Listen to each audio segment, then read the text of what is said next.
अब सुनिए कहानी का अगला भाग। स्वाति की कुछ ही समय बाद नींद फिर खुली। घड़ी में देखा तो सुबह के 4 बजने वाले थे। उसने फोन ऑन किया। अनिमेश का मैसेज पड़ा था। स्वाति, ऐसा क्यों कर रही हो तुम? माना तुम किसी और को प्यार करती थी, पर अब वो तुम्हारे साथ तो नहीं है। हमारे बीच जो हुआ वो गलत नहीं था। मैं कल एयरपोर्ट पर तुम्हारा इंतजार करूंगा। अनिमेश ने मुझे कृतिका के बारे में क्यों नहीं बताया? अगर वो कृतिका को चाहता है तो उसका मेरे करीब आना तो गलत ही था ना। क्या मुझे कल एयरपोर्ट जाना चाहिए? लेकिन अगर उसे जाते हुए देखकर खुद पर काबू नहीं कर पाई तो? अनिमेश के बारे में सोचते सोचते स्वाति की नींद लग गई। आज भी राजीव के जगाने पर ही स्वाति की नींद खुली। ये क्या हालत बना रखी है तुमने स्वाति? क्यों, क्या हुआ? आँख के नीचे काले घेरे हो गए हैं। यहाँ ठीक से नींद नहीं आती क्या तुम्हें? नहीं, ऐसी तो कोई बात नहीं है। ठीक है, तो आज खाना वेस्ट मत करना। शाम को रात का खाना ले आऊँगा। राजीव प्लीज़ इतना मत कीजिए, मुझे बहुत ऑकवर्ड लगता है। आप बहुत परेशान हो रहे हो मेरी वजह से। अरे मैं परेशान कुछ नहीं हो रहा। मेरी माँ को खाना बनाने का बहुत शौक है। आजकल बहुत खुश रहती हैं वो। सुबह अलग बनाती हैं, शाम को अलग बनाती हैं, क्योंकि तुम्हारे लिए मैं लेकर आता हूँ। वरना मुझे सुबह का शाम 2 या 1 दिन पुराना कोई फ़र्क नहीं पड़ता। आंटी को मेरा बड़ा सा थैंक यू बोलिएगा। बहुत अच्छा खाना बनाती हैं वो।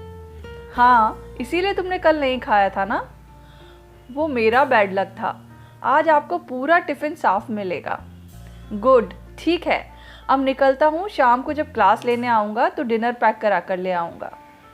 इतने टेस्टी खाने के लिए मैं मना कैसे कर सकती हूँ? स्वाति ने तैयार होकर टिफ़िन खोला। एक डिब्बे में मेथी के पराठे और अचार था। दूसरे में दोपहर के खाने के लिए सब्जी और चपाती। आंटी ने दही और सलाद भी भेजा था।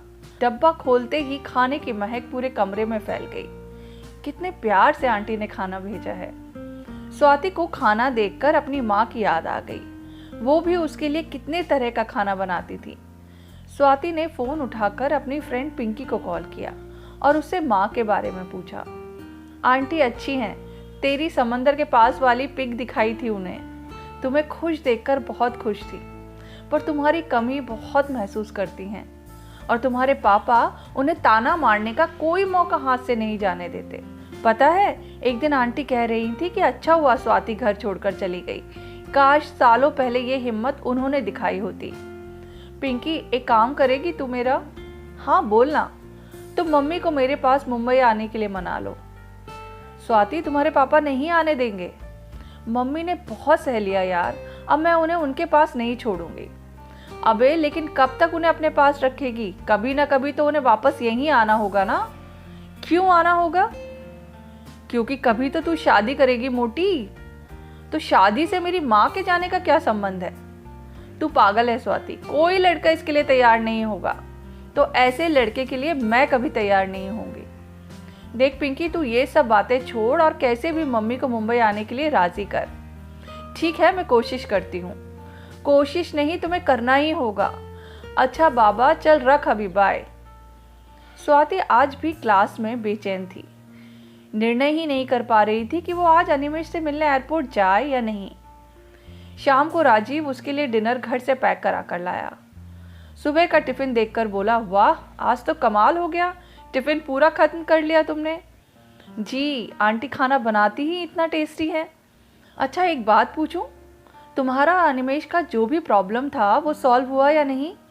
आज तो वो जा रहा है ना, तो तुम घर वापस जाओगे कल? हाँ, मैं कल यहाँ से चली जाऊँगी और जल्द ही छोटा सा अपार्टमेंट देख लूँगी। अरे मैं तुम्हें बताना भूल गया, मैंने देखा है तुम्हारे लिए एक 1 BHK apartment. Thank you so much Rajeev. कहाँ है ये अपार्टमेंट? यही है पास में, तुम्हारे लिए सही रहेगा। कल चलना मेरे साथ देखने, पसंद आया तो फाइनल कर देंगे।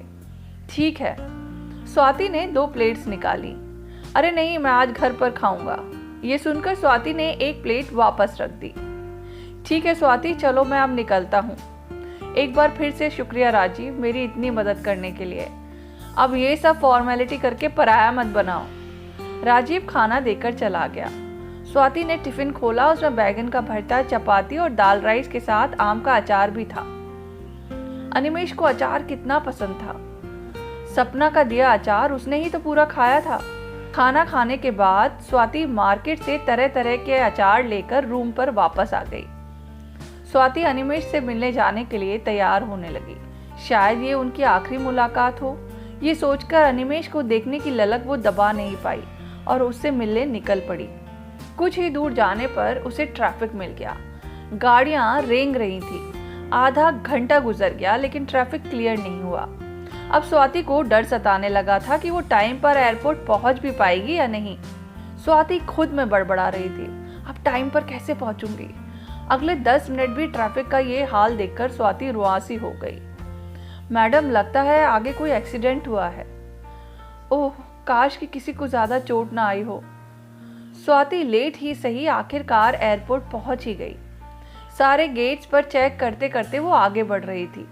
उसकी आंखें अनिमेश को ढूंढ रही थी और आखिर उसे अनिमेश नजर आ ही गया। अनिमेश के साथ कृतिका भी थी। दोनों ने एक दूसरे को बाहों में जकड़ा हुआ था। अनिमेश की आंखों में आंसू थे। ये देखकर अनिमेश की ओर बढ़ते स्वाति के कदम अचानक थम से गए। वो विपरीत दिशा में मुड़ गई। उसकी आंखों से आंसू बहे जा रहे थे। इससे पहले कि अनिमेश या कृतिका की नज़र उस पर पड़े, वो वहां से भाग जाना चाहती थी। स्वाति अनिमेश से बिना मिले ही वापस आ गई, लेकिन एक बात का उसे सुकून था कि इतने दिनों बाद वो अनिमेश को कम से कम देख तो पाई। अगले दिन जब राजीव ने कमरा नॉक किया तो स्वाति ने नहीं खोला। राजीव को आखिरकार दरवाजा तोड़ना पड़ा। अंदर देखा तो स्वाति फर्श पर गिरी हुई थी। स्वाति को जब होश आया तो उसने खुद को अस्पताल के बेड पर लेटा हुआ पाया। दूसरी तरफ देखा तो एक 60 साल के लगभग उम्र की महिला कुर्सी पर बैठी हुई थी। स्वाति को बिस्तर से उठता हुआ देख वो कुर्सी से उठी और बोली, बेटा तुम लेटी रहो। आप? मैं राजीव की माँ हूँ। नमस्ते आंटी। बेटा क्या हुआ था तुम्हें? पता नहीं आंटी, बस चक्कर आया अचानक और उसके बाद कुछ याद नहीं मुझे। राजीव हॉस्पिटल के रूम के अंदर आता हुआ दिखाई दिया। अब कैसा लग रहा है? एकदम नॉर्मल लग रहा है। क्लास का क्या होगा आज? उसका टेंशन मत लो, मेरा एक दोस्त है, उसे बोल दिया है। मुझे हुआ क्या था राजीव? तुम्हारा बीपी बहुत लो हो गया था। अच्छा है कि सुबह ही हुआ था। उस हालत में तुम्हें ज़्यादा देर नहीं हुई थी, वरना प्रॉब्लम हो सकती थी। हाँ, सुबह 4:30 बजे तक तो मैं जाग ही रही थी। पर क्यों? नींद ही नहीं आ रही थी। डॉक्टर ने कहा है कि कल वो तुम्हें डिस्चार्ज कर देंगे। ओह, मतलब आज मुझे यहीं रहना होगा? हाँ, आज तो यहीं रहना होगा तुम्हें। उन्हें कुछ टेस्ट और करने हैं। पर मुझे ठीक लग रहा है, मुझे घर भेज दो। मैं बात करके देखता हूँ डॉक्टर से। बेटा तुम 1-2 दिन हमारे घर क्यों नहीं रुक जाती? नहीं आंटी, मैं एकदम ठीक हूँ।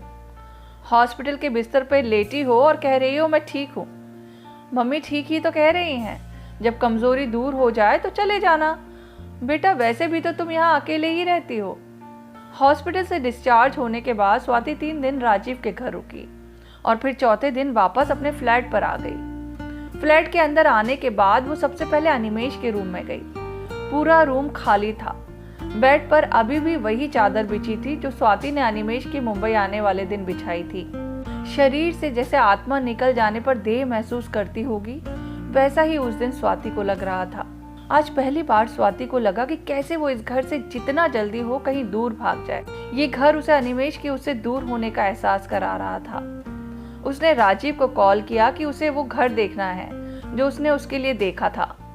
राजीव बिजी था। उसने स्वाति को उस घर का पता भेज दिया। स्वाति ने वहां जाकर घर फाइनल कर दिया और टोकन मनी भी दे दी। स्वाति फ्लैट पर वापस आ गई। आज इस घर में उसका आखिरी दिन था। कितने खूबसूरत पल बिताए हैं मैंने अनिमेश के साथ यहाँ। ये यादें हमेशा मेरे जीवन का हिस्सा रहेंगी। स्वाति ने अपना सामान पैक करना शुरू कर दिया और अगले दिन नए फ्लैट में शिफ्ट हो गई। स्वाति एकदम खामोश हो गई थी अनिमेश के जाने के बाद। बच्चों को पढ़ाने के बाद उसे घर जाने का मन नहीं करता था। अकेला होते ही अनिमेश की यादें उसे घेर लेती। खुद को बिजी रखने के लिए उसने गरीबों की एक बस्ती में जाकर पढ़ाना शुरू कर दिया। वहां वो एक बच्ची से मिली जो पढ़ने में बहुत होशियार थी, लेकिन पैसों की कमी के चलते ट्यूशन अफोर्ड नहीं कर पाती थी। स्वाति ने उसे अलग से क्लासेस देनी शुरू कर दी। 12वीं की परीक्षा के लिए 5 महीने बाकी थे और सारे चैप्टर कवर करने के लिए ये बहुत कम समय था। लेकिन उस बच्ची का पढ़ाई के प्रति लगाव देखकर यह असंभव काम संभव करने की स्वाति ने ठान ली। स्वाति के लिए अब घर घर नहीं था, एक सराय थी जहां वो सिर्फ सोने के लिए जाती थी। ज्यादातर समय उसका घर के बाहर ही गुजरता था। स्वाति के दिन और महीने इसी तरह गुजरने लगे। आगे स्वाति की जिंदगी क्या मोड़ लेती है, जानने के लिए सुनते रहिए मेरी कहानी स्वाति के सपने।